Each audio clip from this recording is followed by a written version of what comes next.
పొట్టి ఆయన పొట్టి control.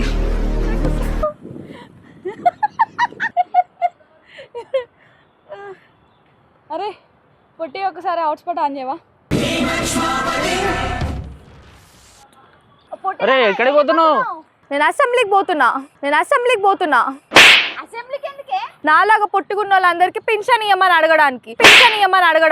High heels కొనుక్కోనికి పైసలు లేవు. రోజు పొట్టి అనిపించుకుంటున్నా. పెద్ద సమస్య వచ్చి పడిందే. నాలాగా పొట్టుకున్న వాళ్ళందరికీ పింఛన్ ఇప్పిస్తా, హై హీల్స్ వేసుకునేటట్టు చేస్తా. ఓన్లే ఐస్ క్రీమ్ ఇప్పిద్దాం కదా అనుకున్నాం. నువ్వు కత్తి నాన్న. ఐస్ క్రీమా? అసెంబ్లీ అన్నావు, ఐస్ క్రీమ్ అన్నావు. ఇది అమ్మోరు కత్తి నాన్న.